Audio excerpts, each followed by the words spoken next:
ও আমার নবীর আশিক উম্মত উম্মতিরা, কানটা খাড়া করে শুনুন বাবা। আল্লাহর নবী দু জাহানের বাদশাহ হাবিবুল্লাহ জনাবে মুহাম্মদুর রাসূলুল্লাহ সাল্লাল্লাহু আলাইহি ওয়াসাল্লাম সেদিন বলেছিলেন, মা ও আরবী বিদুইন মহিলা, মা যেদিন তুমি তোমার বাচ্চাকে নিয়ে আমার কাছে এসেছিলে, আমি রাসূলুল্লাহ ওই সময় মিষ্টি খেতে পটু ছিলাম।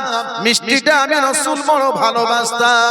আমি রাসূল যেটাকে আর আমল করতে পারবো না, আমি রাসূলুল্লাহ যেটাকে বর্জন করতে পারি না, আমি তোমার ছেলে বাচ্চা হলেও তার জন্য কি করে আমি বর্জন করতে বলি, যেটা আমি রাসূলুল্লাহ অভ্যস্ত, তোমার ছেলেকে সেই অভ্যাস কেমন করে বদ অভ্যাস বলতে পারি? না না না, আমি রাসূলুল্লাহ তোমার ফিরিয়ে দেবার পর থেকে নিয়ে একই সপ্তাহ আমি রাসূল মিষ্টি মুখে তুলি না, মিষ্টি থেকে আমি নিজেকে পরহেজ করেছি। বাবা বেদুইন মহিলা, তারপরে আমি তোমার বাচ্চা ছেলেটাকে মিষ্টি খেতে নিষেধ করেছি। জোরে বলবেন না সুবহানাল্লাহ। জি নবী পাক তাই বলেছেন, যেটা তুমি আমল না করো অপরের জন্য বলো না, তার জন্য তাসির হবে না রে। ফুরফুরা শরীফে আশিকে রাসূল সুলতানুল আইজিন সুলতানুল আরিফিন আলা হযরত ছোট হুজুর কিবলা রাহমাতুল্লাহ আলাইহি, মুরব্বিয়ানেরা ওনারা দেখেছেন, দেখেননি? অনেক মুরব্বিয়ানেরা দেখেছেন, চন্ডিহাটেও এসেছেন কতবার।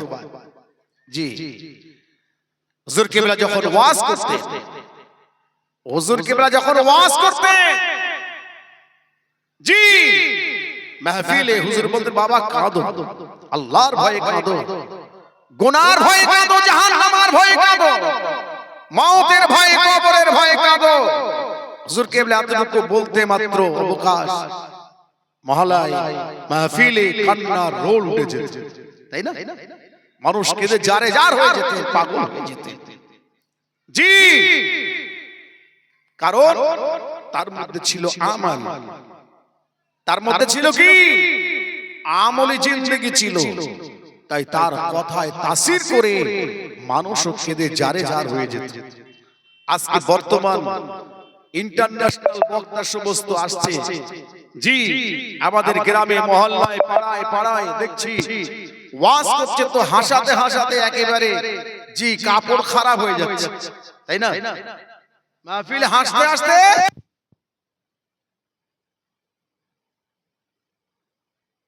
সাল্লি আলা সাইয়্যিদিনা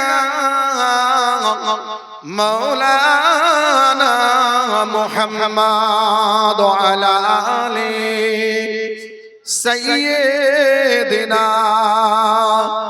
मौलाना मोहम्मद। अपने आँखों से देखा, अपने आँखों से देखा नहीं है मगर उनकी तस्वीर सीने में मौजूद है, जिनकी खुशबू से महका, जिनकी खुशबू से महका ऐसा जहां, वो खुशबू मदीने में मौजूद है।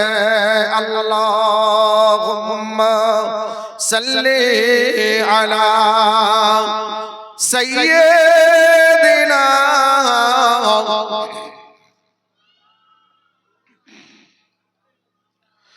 मौलाना मुहम्मद। ओ मुरब्बियानेरा बाजानेरा প্রাণে পীর দস্তগীর গাউসুল আযম বড় পীর আব্দুল কাদের ওয়াজিলানী আল বাগদাদী রাহমাতুল্লাহ আলাইহি হুজুর আমার বাগদাদ শহরে আল্লাহর দ্বীনের কথা আলোচনা করছেন, মাহফিল করছেন, ওয়াজ করছেন। হাজার হাজার হাজার মানুষ গৌসুল আজমের দরবারে হুজুর হযরতে গৌসুল আজম ওয়াজ করছেন ওয়াজ করতে করতে দেখতে পাওয়া যায় বড় পীর আব্দুল কাদের জিলানী রাহমাতুল্লাহ আলাইহির ওয়াজের মজলিসে হাজার হাজার মানুষের ভেতরে শত শত মানুষ আল্লাহ আল্লাহ আল্লাহ আল্লাহ করে চিৎকার করতে করতে পাগল পারা হয়ে তারা বেহুশ হয়ে যায়। হুজুরের কলিজার টুকরা সাহেবজাদা প্রাণে পীর দস্তগীর গৌসুল আজমের কাছে এসে কানে কানে বলতে লাগেন, ও আব্বাজান ও গৌসুল আজম, আপনি আল্লাহর আযাব গজব সম্পর্কে ওয়াজ বন্ধ করে দেন, আপনি আর জাহান্নাম সম্পর্কে ওয়াজ করবেন না, আপনি আর মওত কবর সম্পর্কে ওয়াজ করবেন না। আপনার ওয়াজের মাহফিলে লক্ষ লক্ষ হাজার হাজার মানুষ সামিল শ্রোতার মধ্যে শত শত মানুষ তারা আল্লাহ আল্লাহ করে চিৎকার করে কাঁদতে কাঁদতে তারা বেহুশ অবস্থায় পড়ে গেছে। গৌসুল আজম হুজুরের দরবার থেকে ওই মানুষগুলোকে তুলে নিয়ে তাদের মাথায় পানি দিয়ে তাদেরকে সেবা শুশ্রূষা করা লাগতো। ওয়াজিদ জজবা ছিল, খাস তাসদিদ ছিল, জি বক্তাও যেমন ছিলেন সামিন শ্রোতাও তেমন ছিল,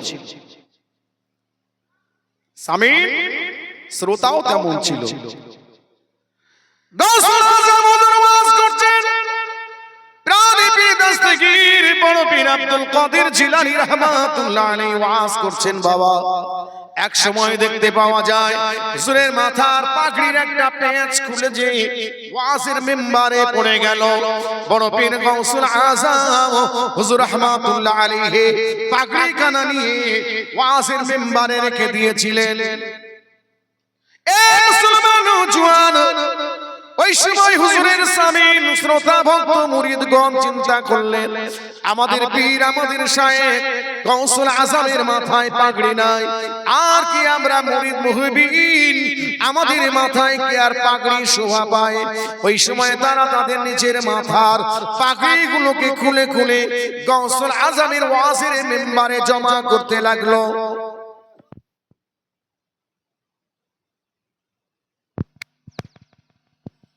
এক সময় দেখতে পাওয়া যায় প্রাণে পীর দস্তগীর গৌসুল আজম হুজুর আমার বললেন, বাবারা ও মুরিদ মুহিবিনেরা ভক্তেরা, নাও নাও বাবা, আমি আমার মাথার পাগড়িটা আমি আমার মাথায় বেঁধে নিয়েছি, তোমরা তোমাদের মাথার পাগড়িগুলা তোমরা তোমাদের নিজি মাথায় মাথায় পরে নাও।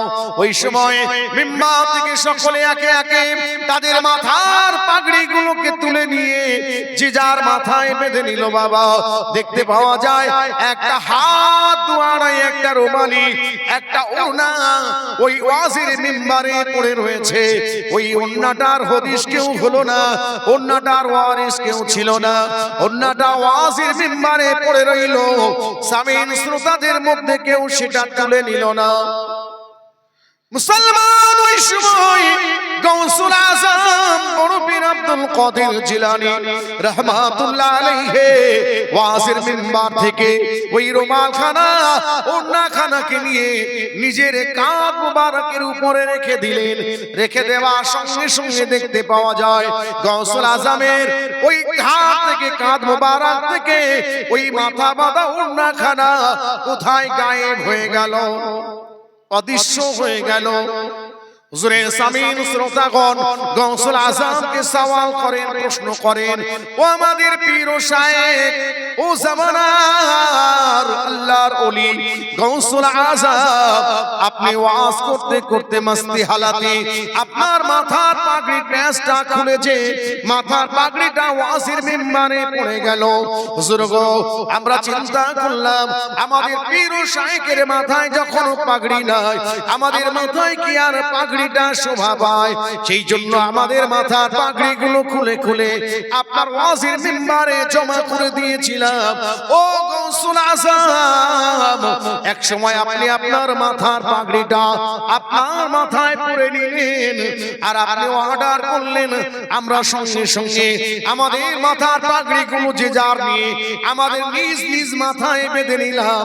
কিন্তু হাত দুয়ারাই একটা রুমালি, একটা মাথা বাঁধা ওড়না ওয়াজের মেম্বারে পড়ে রইল। তার কোনো ওয়ারিস ছিল না, কেউ সেটাকে তুলে নিয়ে গেল না। আপনি ওই ওড়নাটাকে নিয়ে আপনার মোবারক কাঁধের উপরে রাখলেন। রাখার সঙ্গে সঙ্গে আপনার কাঁধ মোবারক থেকে ওই ওড়নাখানা কোথায় যেন গায়েব হয়ে গেল। হুজুরকে একবার বলবেন ওড়নার ওয়ারিস বা কে ছিল, কার বা ওড়নাটা ছিল, কিভাবে আপনার কাঁধ থেকে গায়েব হয়ে গেল, কোথায় গেল, একবার কি আপনি বলবেন? ওই সময় কানে পীর দস্তগীর গৌসুল আযম বড় পীর আব্দুল কাদের জিলানী রাহমাতুল্লাহ আলাইহি বলেছিলেন, বাবারা বাবারা, তোমরা যেমন আমার ভক্ত, তোমরা যেমন আমার অনুসারী, আমার মুহিবিন মুরিদ মুতাকিদিন, আমার মজমুআতে মজলিসে বসে বসে ওয়াজ শুনছো, এখান থেকে কয়েক হাজার মাইল দূরের রাস্তা ইস্পাহান নামক একটা জায়গা আছে। ওই ইস্পাহান নামক জায়গাতে আমার একটা মুরিদিনী ভক্ত মহিলা আছে। ও বাবারা, তাই সেই জায়গাতে বসে বসে আমি গৌসুল আযম আব্দুল কাদের জিলানীর জবানের বয়ানটা তার ওই কুদরতি আল্লাহর দেওয়া কানে এসে শুনছিল। তোমরা যখন আমার মাথার পাগড়ি খুলে গেছে দেখে তোমাদের মাথার পাগড়িগুলোকে নিয়ে আমার ওয়াজের মিম্বারে জমা করে দিয়েছিলে, আমার ভক্ত মুরিদিনী মহিলাটা তার মাথার ওড়নাখানা আমাকে তাজিম করে, আমাকে সম্মান করে মাথার ওড়নাখানা আল্লাহ পাকে দিত তার কুদরতি হাতে, আমার ওয়াজের মিম্বারে এসে জমা করে দিয়েছিল। যখন আমি তোমাদেরকে হুকুম করলাম, আমি আমার মাথার পাগড়িটা আমার মাথায় পরে নিলাম। ও বাবারা বাবারা, তোমরা তোমাদের মাথা বাঁধা পাগড়িগুলা তোমরা তোমাদের মাথায় পরে নিলে, ওই হাত দুয়ারাই রুমালিটা ওড়নাটা ওয়াজের মিম্বারে পড়েছিল বাবা। ও বাবারা, আমি ওই সময় করলাম কি, ওই মাথা বাঁধা ওড়না রুমালটাকে নিয়ে আমি আমার কাঁধ মুবারকের উপরে রেখে দিলাম। আল্লাহর কারিশমা আল্লাহ দিত আমার ওই মুরিদিনী মহিলাটার, আল্লাহ দিত কুদরতি হাতে ওই ইস্পাহান শহর থেকে হাতটা লম্বা করে আমার কাঁধ থেকে তারা মাথা বাঁধা রুমালখানা ওড়নাখানা সে নিয়ে চলে গেছে। জোরে বলি সুবহানাল্লাহ। জি, যেমন বক্তা ছিলেন সামিন শ্রোতাও তেমন ছিলেন। জি, ফুরফুরা দরবার শরীফ আপনারা আমরা যাই না কি বাবা, যাই না? বছর 2-4 বার হয়ে যাচ্ছে নাকি, আর আমাদের একটু ঘন ঘন যেতে হয়। জি, আমরা এখান থেকে গাড়ি ভাড়া করে নারায়ে তাকবীর আল্লাহু আকবার ফুরফুরা শরীফ জিন্দাবাদ করতে করতে চললাম নাকি। এ দরবার ও দরবার জিয়ারত ঘোরাঘুরি, পরিশেষে খিদের তো একটা টান আছে না কি বলেন, দেখা যায় কোন দিকে দুটো উদরে জ্বালা মেটে নাকি বলেন। লাস্টে কি করি, ঘুরে ঘাড়ে হালুয়া মুরব্বা ইত্যাদি কিনে নিয়ে হালুয়া শরীফ জিন্দাবাদ করতে করতে বাড়িতে ফিরে আসি নাকি। আমাদের যাওয়া, আমাদের পাওয়া, আমাদের আশা, আমাদের যাওয়া একটু জিয়ারত, আর কোন হুজুরের দরবারে তাবারুক পাওয়া যায়, একটু খাই খাওয়া দাওয়া, লাস্টে মুরব্বা কিনে নিয়ে বাড়িতে ফিরে আসে নাকি বলেন। এই তো আমাদের যাওয়া পাওয়া আশা। কিন্তু একটা দিন ওই দরবারে যারা গিয়েছেন, ওই দরবারে একটা দিন যারা গিয়েছেন, আল্লাহর ওলি হয়ে তারা ফিরেছে, আল্লাহর ওলি হয়ে তারা ফিরেছে। ওই ফুরফুরা শরীফের দরবারে খাদেম ছিলেন, মুরিদ ছিলেন, ওই ফুরফুরা দরবারে গিয়েছিলেন আল্লামা হিন্দ আল্লামা রুহুল আমিন রাহমাতুল্লাহ আলাইহি।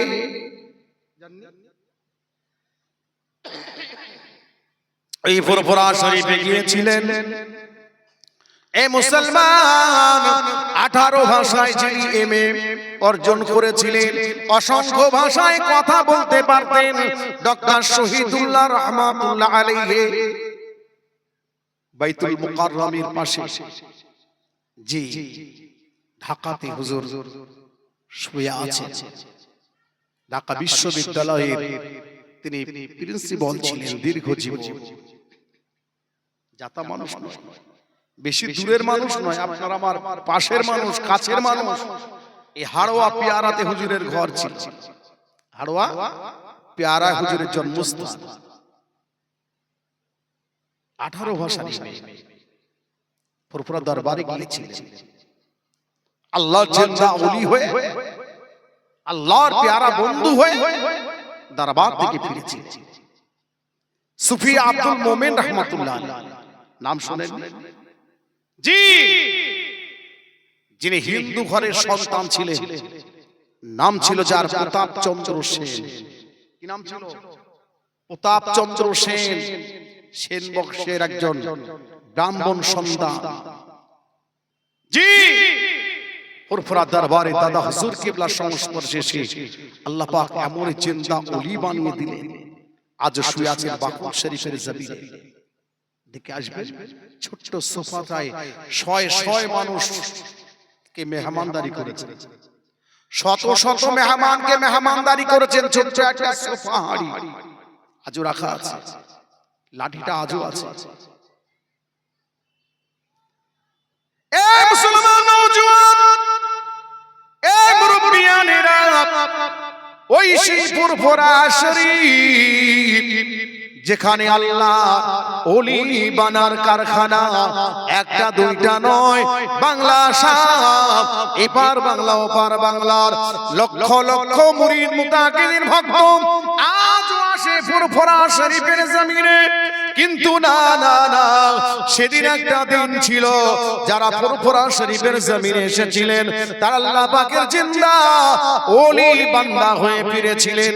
আল্লামা শাহজালালী রাহমাতুল্লাহ আলাইহি নাম আপনারা শুনেছেন। মাজারাইট হুজুর কিবলার আব্বাজান যিনি কানখুলির জমিনে শুয়ে আছেন, ফুরফুরা টাইটেল মাদ্রাসার অধ্যাপক ছিলেন। জাতা মানুষ নয় রে বাবা, ওরা নিরেট মূর্খ ছিল না, বাংলার নবরত্ন ছিল, বাংলার বড় বড় হাফেজে কোরআন, হাফেজে হাদিস ছিলেন, বড় বড় আর ডিগ্রিধারী বড় বড় আপনার সাহিত্যিক, বড় বড় আপনার কবিও তারা ছিলেন। আল্লাহর ওলিদের সংস্পর্শে এসে আল্লাহ পেয়ারা ওলি বান্দা হয়ে জমিনে আরাম করছেন। আল্লামা রুহুল আমিন রাহমাতুল্লাহ আলাইহি যিনি হাদিস শাস্ত্রের হাফেজ ছিলেন, যাকে হাদিসের হাফেজ বলা হয়, কয়েক লক্ষ হাদিস যার মুখস্থ থাকে তাকে হাদিসের হাফেজ বলা হয়। 30 পারা কোরআন যার হিফজ হয় তাকে হাফেজে কোরআন বলা হয়। ফিকহ শাস্ত্র নিয়ে যিনি পড়াশোনা করেন তাকে বলে মুফতি সাহেব। আরবি সাহিত্য নিয়ে যিনি পড়াশোনা করেন তাকে সাহিত্যিক বলে। যিনি কোরআনের তাফসীর নিয়ে পড়াশোনা করে তাকে মুফাসসিরে কোরআন বলে। ও মুসলমান নওজোয়ান, আমার আপনার পীর মুর্শিদ আল্লামা হিন্দ আল্লামা রুহুল আমিন রাহমাতুল্লাহ আলাইহি সে যুগের একজন শ্রেষ্ঠ আলেমে বীর ছিলেন। তার সমতুল্য সমকক্ষ কত বড় আলেমে দ্বীন ওই জামানাতে দ্বিতীয় পাওয়া কঠিন ছিল। যিনি কয়েক লক্ষ হাদিসে হাফেজ ছিলেন, ফকিহ ছিলেন, জি, এত বড় দারের আলেম ছিলেন হুজুর আমার। নবী পাকের একটা হাদিস লক্ষ্য করে চিন্তায় পড়ে গেলেন। আল্লাহ নবী বলেছেন, আল ইলমু ইলমানে, ইলম হলো দুই প্রকার। আল ইলমু ইলমানে, ইলম হলো দুই প্রকার। আল ইলমু জাহির ওয়াল ইলমুল বাতিন। একটা হলো ইলমে জাহিরি, অপরটা হলো ইলমে বাতিনি। একটা প্রকাশ্য ইলম, একটা আভ্যন্তরীণ বাতিনি ইলম। দুনিয়ার স্কুল কলেজ মাদ্রাসা, দুনিয়ার ইউনিভার্সিটি, দুনিয়ার শিক্ষা কেন্দ্র থেকে শিক্ষক মাধ্যমে কিতাব কোরআন পড়ে, কিতাব পড়ে, বই পুস্তক উপন্যাস পড়ে যে জ্ঞান অর্জন করা হয়, এই জ্ঞানটা হলো আপনার বার্ষিক ইলম, দুনিয়াবি ইলম, ইলমে জাহিরি। কিন্তু ইলমে বাতিন কোনটা? ইলমে বাতিন কোথা পাওয়া যাবে? ইলমে বাতিনের উৎস কোথায়? এই চিন্তায় ভাবনায় আল্লাহর প্যারা আর হযরত আল্লামা হিন্দ রুহুল আমিন রাহমাতুল্লাহ আলাইহি চিন্তা করছেন, পরেশান হয়ে যায়। রাসূলুল্লাহর এই কথাটাকে নিয়ে, হাদিসটাকে নিয়ে গবেষণা করতে লাগলেন। আল্লামা রুহুল আমিন রাহমাতুল্লাহ আলাইহি স্বপ্ন যোগে দেখছেন রুহুল আমিন, ও বঙ্গবীর রুহুল আমিন, না না না, ইলমে বাতিনটা দুনিয়ার কোন স্কুল কলেজ মাদ্রাসা, দুনিয়ার কোন ইউনিভার্সিটিতে পাওয়া যায় না, যাবে না। দুনিয়ার কোন শিক্ষকের কাছে পাওয়া যাবে না। দুনিয়ার কোন বই কিতাব পুস্তক পড়ে এই ইলম অর্জন করা যাবে না, যাবে না। এ আল্লামাহীন, এ রুহুল আমিন, ইলম যদি তোমাকে অর্জন করতে হয়, আমার প্যারা ওলি বান্দা দরবারে তোমাকে যেতে হবে, সেখানে তোমাকে বয়াত গ্রহণ করতে হবে। ইলমে বাতিনি, ইলমে তাসাউফের স্কুলে তোমাকে অ্যাডমিশন নিতে হবে, ভর্তি হওয়া লাগবে। সেখানে তোমাকে ইলমে মারিফাত অর্জন করা লাগবে, তবেই তুমি ইলমে বাতিন হাসিল করতে পারবে। স্বপ্ন যোগে দেখার পর সন্ধানে বেরিয়ে পড়লেন, চতুর্দিকে ঘুরতে লাগলেন, কোথায় ইলমে বাতিনি পাওয়া যাবে, ইলমে তাসাউফের ভান্ডার কোথায় আছে, একটু ইলমে তাসাউফ আমার প্রয়োজন। নবী পাকের হাদিসটার উপরে আমল দিতে গেলে আমাকে ইলমে তাসাউফ অর্জন করা লাগবে, ইলমে বাতিনি আমাকে অর্জন করা লাগবে। কোথায় পাওয়া যাবে? যেখানে শুনেন সেখানে চলে যান। আল্লামা হিন্দ, আল্লামা রুহুল আমিন রাহমাতুল্লাহ আলাইহির নাম শুনেন, যত তাজিম খাতির বেড়ে যায়। এত বড় দরের আলিম বাংলার জমিনে যুগে আর দ্বিতীয় কেউ নাই, তিনি এসেছেন, যত খাতির স্পেশাল শুরু হয়ে যায়। আল্লামা হিন্দ রাহমাতুল্লাহ আলাইহি চিন্তা করলেন, না না, এখানে আমাকে ইলমে বাতিনি পাওয়া সম্ভব নয়। আবার বেশ কিছুদিন পর স্বপ্ন যোগে দেখতে পান, আল্লাহ পাক স্বপ্ন যোগে জানিয়ে দিলেন, নবী পাকের দিদার নসিব হয়ে যায়। আল্লাহর নবী স্বপ্ন যোগে বলছেন, এ রুহুল আমিন, চলে যাও, চলে যাও, হুগলি জেলার ফুরফুরা শরীফের জমিনে চলে যাও। ওখানে আমার প্যারা বন্ধু জামানার মুজাদ্দিদ আবু বকরের কাছে চলে যাও। যাও যাও রুহুল আমিন, ওইখান থেকে তুমি ইলমে তাসাউফ, ইলমে মারিফাত, ইলমে বাতিনি তুমি অর্জন করতে পারবে। আল্লামা হিন্দ, আল্লামা রুহুল আমিন রাহমাতুল্লাহ আলাইহি সকাল বেলায় উঠলেন, হুজুর আমার তড়িঘড়ি তৈরি হয়ে নিলেন আর ফুরফুরা শরীফে যাওয়ার জন্য। এখন বলে ফুরফুরায় গেলে কি পাও? জি, ফুরফুরায় গেলে কি পাবে? কিছু আছে? আলু আমরব্বা ছাড়া আর কি পাবে? এ মুসলমান নওজোয়ান, এ আমার মুরব্বিয়ানেরা, ফুরফুরার ভক্তেরা, মুরিদেরা, মুহিবিনেরা, শুনে নিন বাবারা। ওই সময় আল্লামা হিন্দ, আল্লামা রুহুল আমিন রাহমাতুল্লাহ আলাইহি বসিরহাটের টাকিতে হুজুর বসবাস করতেন। ওখান থেকে রওনা দিলেন। সুদূর ফুরফুরা শরীফের জমিনে পৌঁছে গেলেন। ফুরফুরা শরীফের জমিনে পৌঁছে গেলেন। মুজাদ্দিদ জামান পীর আবু বকর সিদ্দিক ফুরফুরাবি হুজুরের সঙ্গে সাক্ষাৎ করার জন্য মাটির মসজিদটা, যার বয়স 750 বছরের অধিক হয়ে গেছে, হুজুর আমার ওইখানে বসে আছেন। জামান আর মুজাদ্দিদের সঙ্গে দেখা করবেন, হুজুরের কাছে মুরিদ হবেন, ইলমে তাসাউফ ইলমে বাতিন অর্জন করবেন। অপেক্ষায় বসে আছেন। জোহরের আজান হয়ে যায়। দাদা হুজুর কিবলা রাহমাতুল্লাহ আলাইহি বেরিয়ে এলেন। আল্লামা হিন্দ রুহুল আমিন রাহমাতুল্লাহ আলাইহির সঙ্গে সাক্ষাৎ হলো, কথাবার্তা আলাপ আলোচনা হলো। হুজুরের হাতে হাত দিয়ে মুরিদ হলেন, বয়াত হলেন, ইলমে তাসাউফের সবক নিলেন। মুজাদ্দিদ জামানের কাছ থেকে ইলমে তাসাউফের সবক নিলেন, তরিকা মশক করতে লাগলেন। বাবা ইলমে তাসাউফের স্কুলে ভর্তি হওয়ার নাম হলো মুরিদ হওয়া। ইলমে তাসাউফের সবকগুলো আমল করার নাম হলো কিলাস করা। কিলাস করতে শুরু করলেন। হুজুর আমার মুকাম্মিল দরওয়াজায় পৌঁছে গেলেন। এক সময় বাংলার প্রসিদ্ধ আর সাহিত্যিক ডক্টর শহীদুল্লাহ রহমাতুল্লাহ আলাইহির সঙ্গে সাক্ষাৎ হলো। বড় পণ্ডিত মানুষ, 18 ভাষায় যিনি এমএ অর্জন করেছিলেন ডক্টর শহীদুল্লাহ রহমাতুল্লাহ আলাইহি। আর বসিরহাট আল্লামা হুজুরের সঙ্গে দোস্তি ছিল, বন্ধুত্ব ছিল। হুজুর বলছেন, এ বাবা ডক্টর শহীদুল্লাহ, দুনিয়াবি ইলমতে অনেক অর্জন করা হলো, একটু তো ইলমে তাসাউফের দরকার, ইলমে লাদুন্নির দরকার।